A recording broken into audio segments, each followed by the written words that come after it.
எதுக்குமா வீணா முயற்சி பண்ற? காலம் கடந்து போச்சுமா. ஆபரேஷன் பண்ணாலும் நான் பொழைக்க மாட்டேன். வேண்டாமா, என்ன இப்படியே விட்டுற. இல்லப்பா, தயவு செஞ்சு இந்த மாதிரிலாம் நீங்க பேசாதீங்க. இது பாருங்க, உங்களுக்கு சீக்கிரமா நிச்சயமா சரியாயிடும். இவ்வளவு மூட நம்பிக்கை உனக்கு எப்படிமா வந்துச்சு? சான்ஸே இல்லம்மா. டியூமர், அபாய அளவை தாண்டி வளர்ந்துட்ட டியூமர்னு டாக்டரே சொல்றாரு. அப்புறம் எப்படிமா? அப்பா, இப்பெல்லாம் முன்ன மாதிரி இல்லப்பா. மெடிக்கல் சயின்ஸ் ரொம்பவே முன்னேறி இருக்கு. ஆமாமா, மெடிக்கல் சயின்ஸ் ரொம்ப முன்னேறி இருக்கு. அதுல எக்ஸ்பர்ட்டா இருக்கிற டாக்டர் தானே சொல்றாரு ரொம்ப கிரிட்டிக்கல் ஸ்டேஜ்னு, பொழைக்கிறது கஷ்டம்னு. டெஸ்ட் ரிப்போர்ட்லாம் பார்த்து தானே அவர் சொன்னாரு.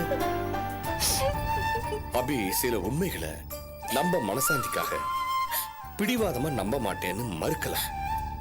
அதுக்காக அந்த விஷயங்கள்லாம் உண்மை இல்லைன்னு ஆயிடாது. இது பாருங்கப்பா, நீங்க அவநம்பிக்கையில பேசுறீங்க. அவநம்பிக்கை அதிகமாயிடுச்சுன்னா நமக்கு சாதகமா இருக்கிற விஷயம் கூட கண்ணில் படாம போயிடும். எதுமா சாதகமான விஷயம்? நமக்கு தெரியாம என்ன இருக்கு? எனக்கு டியூமர் வளர்ந்துருச்சு. ஒரு பெரிய ஆபரேஷனை தாங்குற அளவுக்கு எனக்கு சக்தியோ வயசோ இல்லம்மா. அதெல்லாம் பெரிய விஷயம் இல்லப்பா. உங்ககிட்ட இருக்கிற பிரச்சனையே இந்த அவநம்பிக்கை தான். நோயாளி குணமாகிறதுக்கு நம்பிக்கை தான்ப்பா ரொம்ப முக்கியம்.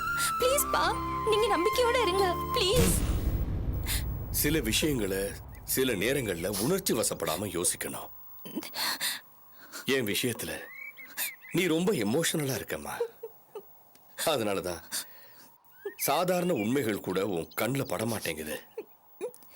பாவம் அண்ணி, பாவம். ரொம்ப கஷ்டப்பட்டு சம்பாதிக்கிறேன். அப்படி கஷ்டப்பட்டு சம்பாதிச்ச பணத்தை நிச்சயமா தோத்து போற ஒரு ஆபரேஷனுக்காக செலவு பண்ணணுமா? இல்லம்மா, வேண்டாம், செலவு பண்ண வேண்டாம். அதை விட நடக்க போற விஷயத்துக்கு நம்மளை தயார் பண்ணிக்கிறது தாமா புத்திசாலித்தனம். அப்பா, இந்த மாதிரி பேசுறத நீங்க முதல்ல இந்த நிமிஷத்தோட நிறுத்துங்க. எனக்காக நீங்க இப்படி எல்லாம் பேசாதீங்க. இது பாருங்கப்பா, நீங்களும் நானும் அந்த டாக்டரும் யாருமே கடவுள் கிடையாது. எல்லாருமே மனுஷங்க தான். டாக்டர் கைவிட்ட எத்தனையோ கேஸ் பொழைச்சிருக்கு. அதே மாதிரி டாக்டர் சரியாயிடும் காப்பாத்திடலாம் சொன்ன எத்தனையோ கேஸ் கைவிட்டு போயிருக்கு. அம்மா, அதெல்லாம் சில விதிவிலக்கம்மா, மெடிக்கல் மிராக்கிள்ஸ். ஆனா அது எல்லா கேஸ்லயும் சாதகமாகாது. அப்பா, உங்க கேஸ் கூட விதிவிலக்கா இருக்கலாம்ல, ஏன் இருக்க கூடாதுன்னு நினைக்கிறீங்க? விதிவிலக்கான கேஸ் எதுன்னு யாருக்குமே தெரியாதுப்பா. இது பாருங்கப்பா, நான் மறுபடியும் சொல்றேன், நம்பிக்கை தான்ப்பா முக்கியம். நம்பிக்கை இருந்தா நமக்கு பாதி வியாதி சரியாயிடும். ப்ளீஸ் பா, உங்களோட வேண்டாத எண்ணங்களை எல்லாம் தூக்கி போடுங்க. என் கூட கொஞ்சம் கோஆபரேட் பண்ணுங்க. ஆபரேஷனுக்கு சம்மதம் சொல்லுங்கப்பா. ப்ளீஸ் பா, எனக்காகப்பா. ப்ளீஸ் ப்ளீஸ் பா.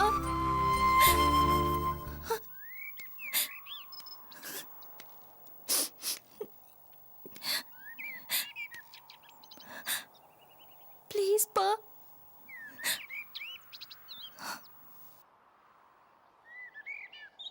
சரிம்மா,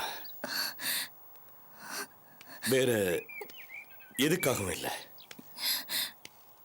உனக்காக, உன் வார்த்தைக்காக நான் இந்த ஆபரேஷனுக்கு சம்மதிக்கிறேன். ஆனா ஒரு கண்டிஷன். என்ன கண்டிஷன்? எக்காரணத்தை கொண்டும் பாஸ்கருக்கோ அலமேலுக்கோ இது தெரிய வேண்டாம். அவங்களுக்கு தெரிஞ்சா நான் சுமையாயிடுவேன்.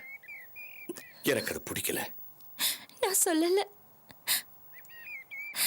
நீங்க என் பேச்சுக்கு ஒத்துக்கிட்டதுக்கு ரொம்ப தேங்க்ஸ் பா. தேங்க்ஸா? யாருக்கு தேங்க்ஸ் சொல்றதுமா? நான் தாமா உனக்கு.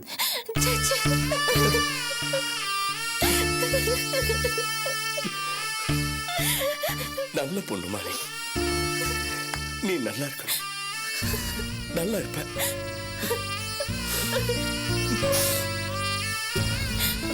சரி, வாங்க வீட்டுக்கு போலாம். நானே உங்களை வீட்டுல டிராப் பண்ணிட்டு போறேன். வேண்டாமா, வேண்டவே வேண்டாம். இல்லப்பா, நான் வீட்டுக்கு வெளியில உங்களை விட்டுட்டு போயிடுறேன். வாங்கப்பா, வாங்க போலாம். சரிமா, சரி.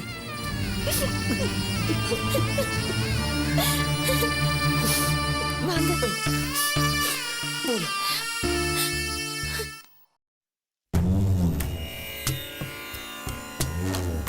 குடு குடு.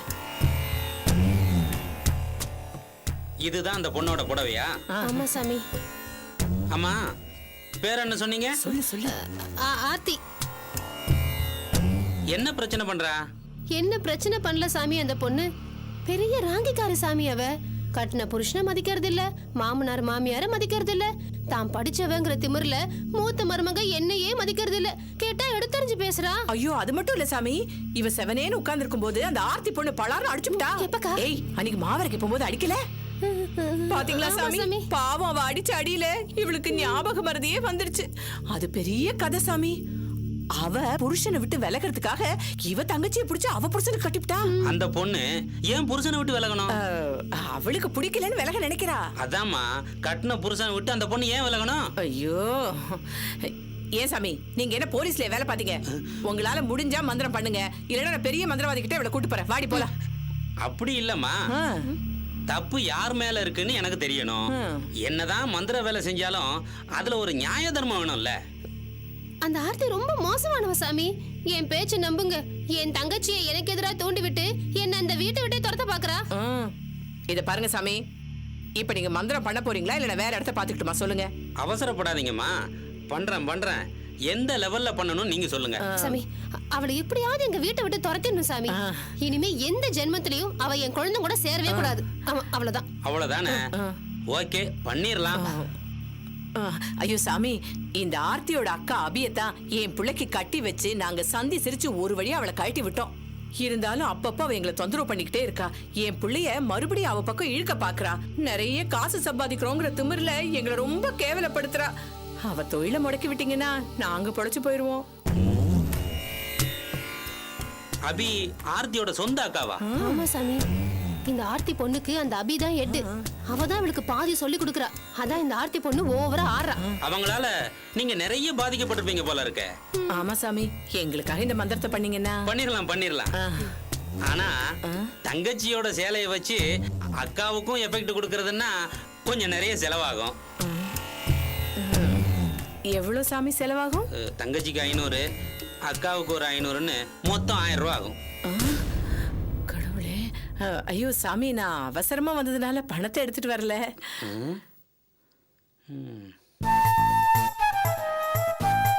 என்ன பண்ணலாம் சொல்லுங்க. ஏய் இத பாரு, உனக்கு 500 எனக்கு 500ன்னு சேர்த்து 1000 ரூபாய் கொடுத்துரு. நாம அப்புறமா கணக்கு பார்த்துப்போம். இல்லக்கா, அவள தேராதுக்கா. ஏய் தேருண்டி, நீ வரும்போது 1000 ரூபாய் கொண்டு இருக்கேன்னு சொன்னேல்ல. சொல்லலையே. இத பாரு, இது உன் தங்கச்சியோட வாழ்க்கை பிரச்சனை. நல்லா யோசனை பண்ணிக்கோ. என்னம்மா யோசிக்கிறீங்க? இருங்க சாமி, பணத்தை எடுத்துக்கிட்டு இருக்கா. குடுப்பா. குடுடி. எதிரிலதான் உட்கார்ந்து இருக்காரு. மந்திரம் பண்ணி கையை பிடிச்சு இழுக்க வச்சிருவாரு. இல்லக்கா பயமுறுத்து. இருங்க சாமி, குடுப்பா. எவ்வளவு இருக்குதுல? என்றக்கா 1000 ரூபாய் தாண்டி இருக்கும். குடி. ஜாஸ்தி கொடுத்துரு. எல்லாம் சரியா தான் இருக்கும். பேசாம இரு. இந்தாங்க சாமி, நீங்க ஆரம்பிச்சிருங்க. நீங்க ஆரம்பிங்க சாமி. சரி, ஆரம்பிங்க. கும்பிட்டுக்கோ. ஓம் காளி.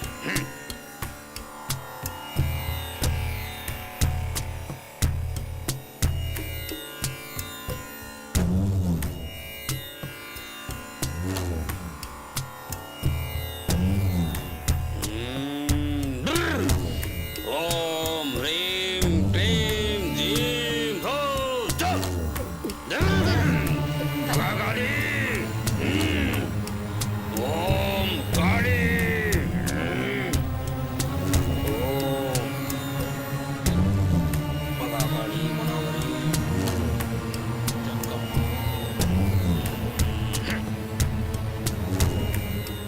இந்தாங்க, இத அந்த 2 பொண்ணுங்களுக்கும் சாப்பாட்டுல கலந்து கொடுங்க. ஐயோ சாமி, என் மருமக என் வீட்டுல இல்ல சாமி. பரவாயில்ல, எங்கேயாவது அவங்கள பார்க்கும்போது அவங்களுக்கு தெரியாம இத அவங்க மேல தூவி விட்டுருங்க.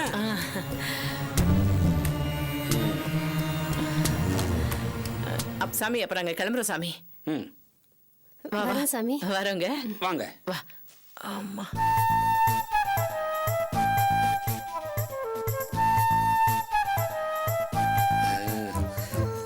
பேசாதே. ஏன் மக்களா, நாங்க உனக்கு என்ன கெடுதல் பண்ணோம்? ஆ, நீங்க பண்ணா என்ன, உங்க மக பண்ணா என்ன? என் பொண்ணு உனக்கு கெடுதல் பண்ணாளா? நீ சொல்றது எனக்கு ஒண்ணுமே புரியலம்மா. ஆ, கலா அதெல்லாம் இவளுங்களுக்கு புரியாதுடி. ஆனா ஊரை அடிச்சு ஒலையில மட்டும் போட தெரியும். இங்க பாருமா, உன் மயன் உசுர எங்க அபி காப்பாத்துச்சு. அந்த நன்றி மறந்துட்டு பேசிட்டு இருக்க. பத்தியா இந்த மாதிரி சொல்லி காட்டதானே இவ மக அபி அப்படி ஒரு டிராமா போட்டா. இத பாருங்க, என் பொண்ணு செஞ்சது ஆத்மார்த்தமான உதவி. சொல்லி காட்டுற புத்தி எல்லாம் எங்களுக்கு கிடையாது. அது எப்படிதான் நல்லவ மாதிரி வாழ்நாள் பூரா நடிக்கிறீங்களோ தெரியலம்மா.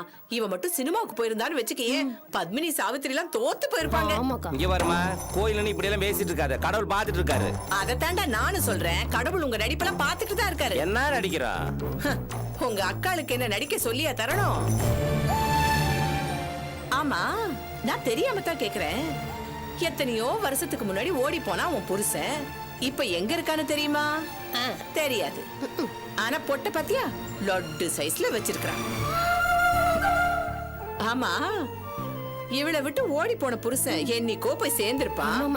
ஆனா ஊர் உலகத்துக்கு இதெல்லாம் தெரியாது. பாத்தியா பொட்ட வச்சுக்கிட்டு எப்படி மினுக்குறான்னு. ஏண்டா காக்கா பயல, இத நடிப்புன்னு சொல்லாம வேற என்னடா சொல்றது? போது நிறுத்துமா. கோயில் நின்று துக்கி தரமா பேசிட்டு இருக்க. உனக்கு தெரியுமா எங்க அக்கா புருஷன் உயிரோட இல்லைன்னு? இங்க பாரு, கோயில வச்சு சொல்றேன் கேட்டுக்கோ. அவர் கண்டிப்பா உசுரோட தான் இருப்பாரு. திரும்ப கண்டிப்பா வரத்தான் போறாரு. ஆனா அதே சமயம் உலக உருண்ட மாதிரி பொட்டு வச்சு திரியிறியே, அது எத்தனை நாள் இலக்குதுன்னு பாக்குறோம். ராஜேந்திரா, சும்மா இருடா. சும்மா என்னையா கிடைக்கிட்டு இருக்கா? அவன் என்ன பேசிட்டு இருக்கா? பொசக்கட்ட பயல, என் பொட்டு 1000 வருஷத்துக்கு நிலைக்குண்டா. என் புருஷன் ராசா மாதிரி என் பக்கத்துல நிக்கிறான்டா. உங்க அப்பா மாதிரி கிடையாது. வீட்டுக்கு போற வழியை பாரு. என்ன பேச்சு பேச பாறவன். என்னக்கா நீ? அவன் கிடக்குறான் பொட்ட பையன். அவன் பேசுறா, நீ டென்ஷன் ஆறியே. சாமி கும்பிடலாம் வா. சாமி கும்பிடுமா? உன்னை எப்படி இந்த நாய்கிட்ட பேசுனா? என் பொட்ட பத்தி அக்கா, என் பிரச்சனை பேசுறேன். தீர்வுக்கா? வச்சுக்கிறேன் உங்களுக்கு.